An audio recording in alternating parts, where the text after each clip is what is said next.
commence par bosser là-dessus plutôt que de chercher un déficit calorique. Alors bien sûr, le déficit calorique, ça reste important, mais il y a des bases qui vont te permettre de changer, qui sont déjà extrêmement prioritaires. Je suis coach depuis 7 ans et j'ai suivi plus de 700 personnes. Et voici ce que je vois le plus souvent que vous pouvez aussi modifier et avoir des résultats plus facilement. Je vois trop de gens qui mangent clean, qui se disent en déficit, qui mangent propre et qui pourtant sont bloqués.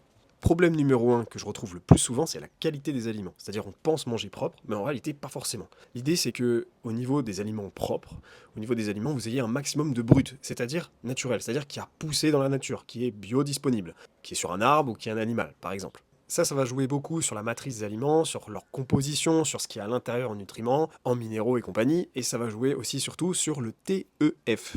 Le TEF, c'est ce que vous brûlez en mangeant des calories. Et plus l'aliment est brut, plus vous avez un TEF important. Ça peut représenter comme une certaine addition sur une journée. Bon, c'est pas non plus astronomique, mais ça fait une diff. Et quand on cumule tout ça déjà, ça fait un grand changement au niveau de l'alimentation. Deuxième élément que vous pouvez faire, c'est changer vos trainings. La plupart des trainings, c'est devenu redondant. On va pas chercher la progression.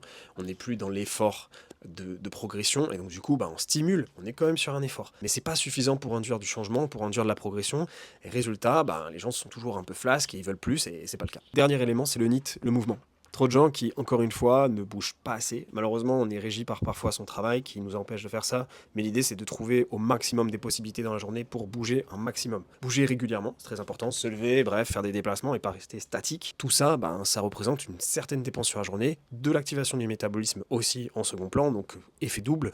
Et là, on est sur de grands changements pour chaque personne. En bref, ce qu'il faut regarder, c'est est-ce que tu as des perfs qui progressent? Ça reste quand même extrêmement important et c'est un très bon indicateur de est-ce que je vais dans le bon sens au niveau de mes trainings. Avoir du renfort en priorité. La masse musculaire, c'est votre structure. Le cardio, c'est aussi intéressant, c'est important pour la santé, mais il vous faut absolument du renforcement musculaire en priorité. Ensuite, bougez suffisamment, 6 à 10 000 pas par jour, minimum, selon bien sûr le nombre de fois où vous faites du sport dans la semaine et quel type de sport. Et bougez régulièrement dans sa journée. Et dernier point, c'est manger au moins à 80% propre, c'est-à-dire c'est dispo dans la nature. Donc si tu veux perdre du gras,